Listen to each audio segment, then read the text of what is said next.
हमारे प्रदेश की उपाध्यक्षा, हमारे पूर्व सांसद सह इस नारी शक्ति वंदन अधिनियम की प्रभारी, इस मंच पर उपस्थित हमारे पोटका की प्रत्याशी रही हमारी अभिभावक आदरणीय श्रीमती मीरा मुंडा जी, इस सम्मानित मंच पर उपस्थित हमारे जिला का प्रतिनिधित्व करने वाली हमारी महिला मोर्चा की अध्यक्ष श्रीमती नीलू मछुआ जी, इस सभागार में बैठे हमारे सम्मानित मंच पर एक और अभी उन्हें उपाध्यक्ष का पद मिला है। मैं सर्वप्रथम हमारे आदरणीय श्रीमती गीता जी को भी शुभकामनाएं और बधाई देती हूं कि उन्हें उपाध्यक्ष पद पर जो है बैठाया गया। संगठन के एक ऊंचे पद पर वो है।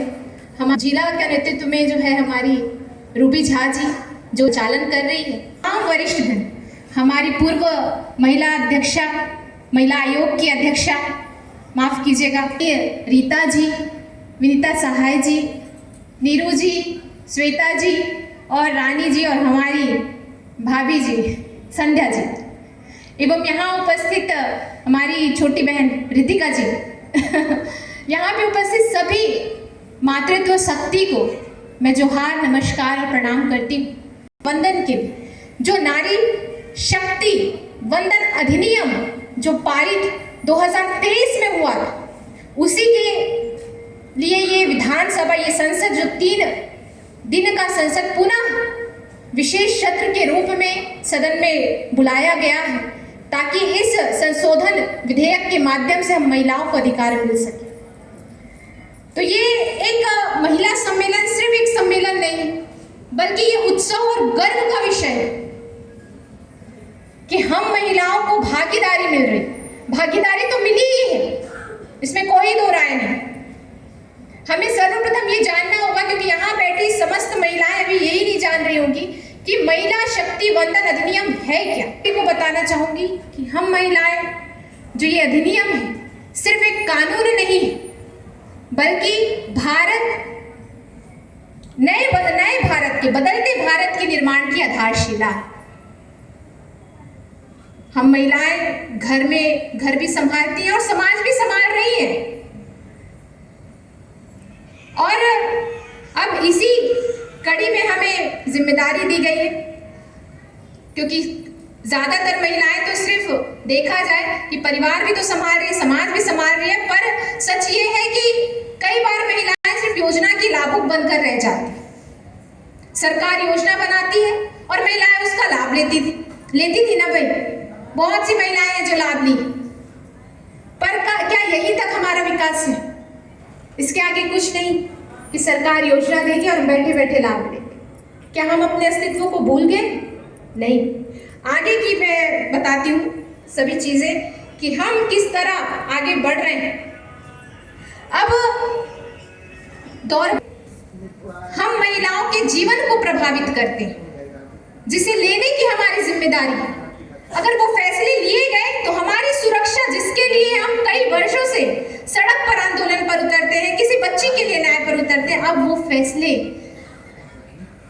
को निर्णय लेने में भी हमारी भागीदारी होगी, उस फैसले को बनाने में भी हमारी भागीदारी होगी। चाहे बात हो सड़क की, स्कूल की, कॉलेज की, बिजली की या कार्यस्थल पर सुरक्षा की। जब महिलाएं प्रतिनिधित्व करती हैं, तब शासन की प्राथमिकताएं बदल जाती हैं। जब महिलाओं को मौका मिलता है तो वो सिर्फ पद नहीं संभालती, ये मैं अपने अनुभव से कह रही हूँ, क्योंकि मैंने खुद देखा है। मैं भी अभी एक पद पर हूँ जो मोदी जी के आरक्षण की वजह से ही मुझे मिला, और इस पद पर होकर मैंने जो अनुभव किया कि महिलाएं सिर्फ पद नहीं संभालती, महिलाएं शासन को मजबूत, पारदर्शी और संवेदनशील बनाने का काम करती हैं।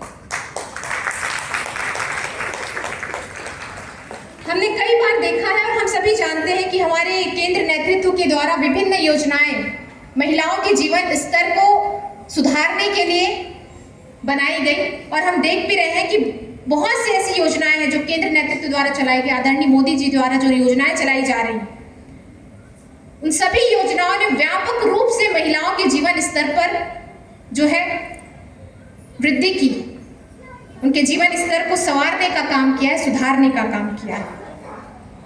पर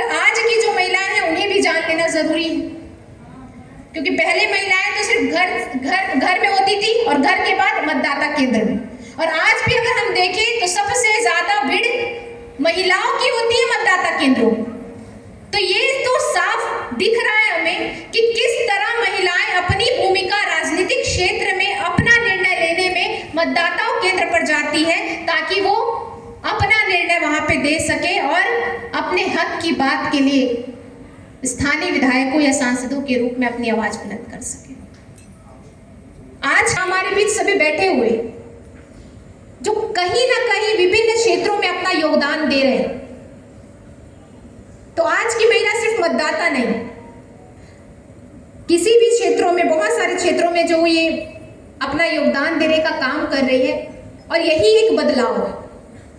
तो इससे तो ये प्रतीत हो ही जाता है कि हमारा भारत और यहाँ भारत की जो महिलाएं, उनकी भागीदारी तो है, किसी ना किसी क्षेत्रों के माध्यम से वो भागीदारी तो सुनिश्चित कर रही है, लेकिन प्रतिनिधित्व कम है। जहां प्रतिनिधित्व की बात आती है अभी भी हम पीछे, और इसी दिशा में हमारे केंद्र नेतृत्व ने नारी शक्ति वंदन अधिनियम लाया, जिसके माध्यम से सिर्फ वुमेन डेवलपमेंट नहीं, वुमेन लेड डेवलपमेंट की बात कही गई।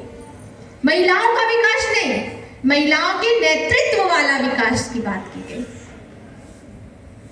अब महिलाएं सिर्फ लोकतंत्र के किनारे नहीं रहेंगी, अब महिलाएं कहां रहेंगी? लोकतंत्र के केंद्र में, क्योंकि हम में वो क्षमता है, हम में वो शक्ति है। जब हम परिवार संभाल सकती है, समाज संभाल सकती है, तो राष्ट्र भी संभाल सकती है। हम सब के लिए जो मोदी जी का ये नेतृत्व रहा, हम सभी ने देखा कि उन्होंने किस तरह से इस अधिनियम को लाने के लिए कितनी जद्दोजहद की, संघर्ष किया। वरना जो पिछली सरकार रही है, कांग्रेस की जो सरकार रही है, उन्होंने सिर्फ इसे एक अपना राजनीतिक एजेंडा मानकर ही चला था, जिससे महिलाओं को आकर्षित कर सके। क्योंकि अगर इन्हें करना होता तो ये पहले ही कर चुके होते। इन्होंने सिर्फ महिलाओं को समझा कि हम इनका पॉलिटिकल लाभ ले सकते हैं, पर हमारे मोदी जी ने ये समझा कि इनका लाभ लेना नहीं है, इनको लाभ देना है, और किस तरह राष्ट्र को आगे बढ़ाने के लिए, विश्व गुरु बनाने के लिए इनका नेतृत्व काम आएगा, ये हमारे मोदी जी ने बताया। अगर हमें मौका मिला तो मुझे तो यही लगता है, यहाँ पे बैठी हर एक महिला को ये लगता होगा कि अगर हमें नेतृत्व का बल मिला तो हम किस तरह भारत को विश्व गुरु बनाने में, भारत को एक विकसित भारत 2047 के लक्ष्य को हासिल करने में एक निर्णायक भूमिका निभाएंगे। मैं इस पहल के लिए हमारे देश की आधी आबादी को सशक्त करने के लिए हमारे केंद्र नेतृत्व द्वारा, हमारे आदरणीय यशस्वी प्रधानमंत्री श्री नरेंद्र मोदी द्वारा जो ये पहल की जा रही है, मैं उसके लिए इस मंच के माध्यम से, हजारों करोड़ों महिलाओं के माध्यम से मैं उन्हें कोटि कोटि धन्यवाद, आभार व्यक्त करती हूँ कि आपने हमें सशक्त किया, हमें बल दिया, ताकि हम अपनी सुरक्षा के लिए जो निर्णय हो वो खुद ले सकें। आप सबों से मेरा विनम्र आग्रह होगा कि आप सभी अपना मोबाइल फोन उठाएं। मैं एक नंबर बोलूंगी, उस नंबर पे आपको मिस्ड कॉल देना है, और यही मिस्ड कॉल के माध्यम से एक समर्थन जो हर एक महिला का होना चाहिए, इस अधिनियम को सर्वसम्मति से पारित होने के लिए वो समर्थन की जो जरूरत है वो मिस्ड कॉल है।